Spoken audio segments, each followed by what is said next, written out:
kalapatids, welcome back dito sa Prime Love. So ito yung mga young bird team natin para pang race natin this 2024 young bird season na yan sila. So kakalabas lang nila galing darkening. Alas 10 ng umaga pinalabasan na natin sila. Ayan. Tapos kakatapos lang natin linisan tong ano nila. Itong pliers natin. Ayan. Pinacuum natin tsaka in-sprayan natin ng disinfectant para yung hindi nakukulob yung amoy tsaka hindi nilalangaw. Yun ang technique ko para hindi nilalangaw yung loop. Ayan. So lahat ngayon sila nasa labas kasi gusto natin silang maligo, pero kapag yung iba is tapos na maligo, buksan natin yun, tapos bahala na sila hanggang mamaya. Nandiyan lang yung paliguan nila. Ngayon mainit today, kahit na medyo makulimlim, mainit, dry yung panahon. Kaya kailangan ng mga ibon natin to. Itong self bath nila. Ayan, may ano din yan, ideal salt. Para maganda yung tubo. Tsaka lalo magpa-trigger ng body mold. Ayan, so ito yung loop natin. Ayan, lagyan natin ng kulay puti doon. Para tulong sa kanila para hindi masyado mag-overfly. Kasi yung mga first clutch natin mga kalapatids, naubos yung lahat. Kung makikita nyo dun sa vlog ko, 19 yun, 3 na lang yung natira. So halos lahat dun nag-overfly mga kalapatids. Mahirap ngayon dito sa bago natin lugar, pero kahit na gano'n medyo madami pa rin sila. Kaya lang mo, lahat yan pahabol. Kaya kahit umiiyak pa, diretso darkening sila para mayabol pa natin. Ayan. So ito yung mga breeders natin ngayon. Ayan. Itong loop natin, lagyan natin ng puti sa landing board dyan. Pati yung fence doon may puti na rin. Ayan. Para tulong sa kanila, para hindi mag-overfly. Nakaka-stress yung young bird kasi madami na nag-overfly mga kalapatids. Ayan. So ayan, si Gitel 120 lugon na lugon. Ganda ng anak niya, nandun. Kamukhang kamukha niya. Talagang nag-cross yung ano nila. Yung Alphonse. Ganda ng pagka-crossing nila. May ano siya dito. 2 anak. Ayan. So yun nga, yung darkening natin nag-uumpisa ng alas 6 ng gabi. Basta pag uwi natin galing trabaho. Ayan, darkening sila ng alas 6. Tapos mga alas 10. Bubuksan na natin. Ito yung isa niyang anak. Umiyak pa. Tapos importante sa darkening mga kalapatids is yung ventilation. Kung makikita nyo yung loop ko, ayan madaming ventilation. Ventilation sa labas, dito sa baba. Doon din. Kasi magkakasakit yung ibon kapag walang ventilation. Ayan. Imagine mo kung ikaw nakatira tapos walang ventilation. Ako po, mainit pa. Yung kadaming perch mga kalapatid. So ipo-flashback ko dyan. Kanina naglinis ako, nag-heavy molt na naman sila, nag-trigger na naman. Kadami nilaglag kaninang umaga. Ayan, panoorin nyo. Eto mga kalapatid, so 4 weeks na tayo nagda-darkening.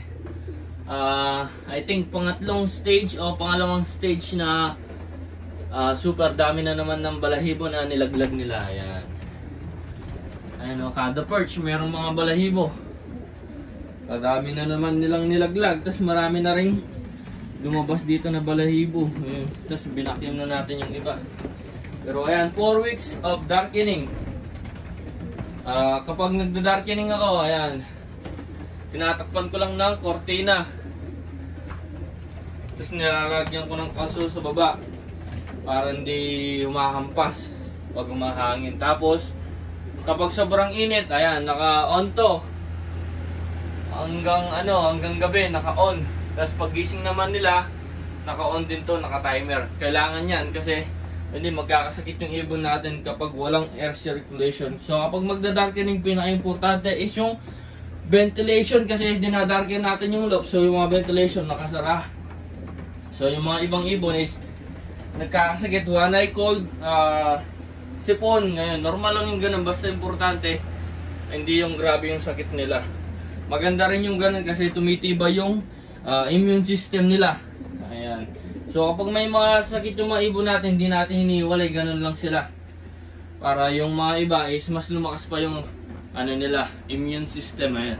Pinaka-importante is yung ventilation, mga kalapatids. Ayan. Pag nagda-darkening.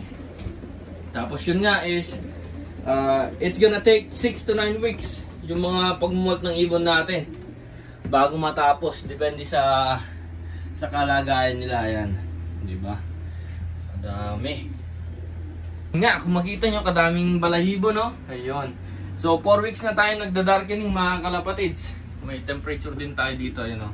Mga 15 degrees. 4 weeks na tayo nagda-darkening. Siyempre kapag dinadarken natin sila, kailangan natin ng exhaust fan para nagpapasok ng hangin, tapos naglalabas din ng mainit na hangin sa taas. Maganda to, nasa taas kasi yung heat, yung init ng hangin laging umaangat yan.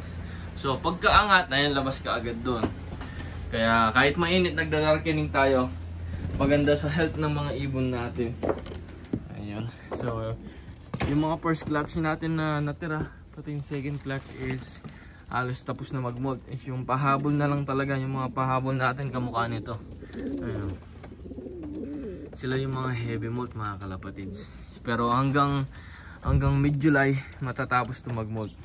Kasi yung takes 6 to 9 weeks para mag-molt yung mga warriors natin.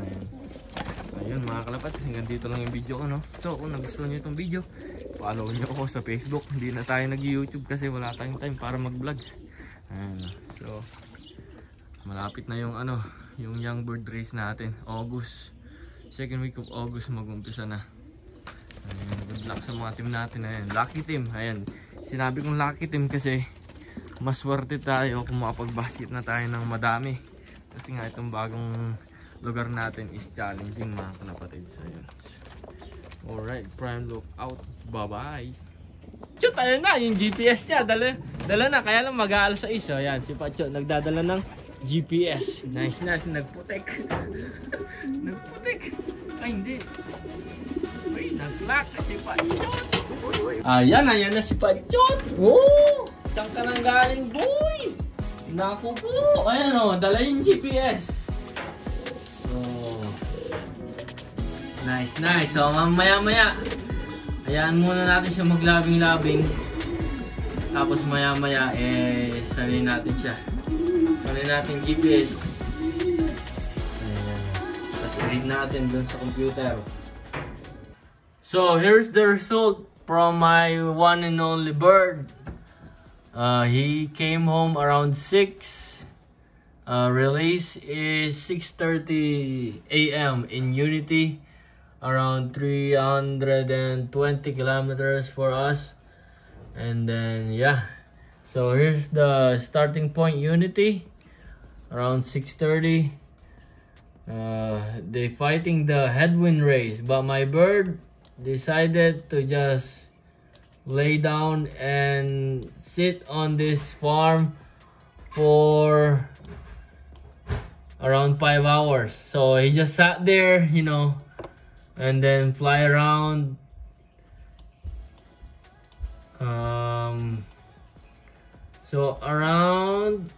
So he arrives there 9:54 AM, and then he left around 2:43 PM. So that's a long time, you know. Birds just don't wanna like fight the wind sometimes, like this bird. That's around Kinsella. So around midpoint he stopped flying, and then so on. He kept going until he reached home.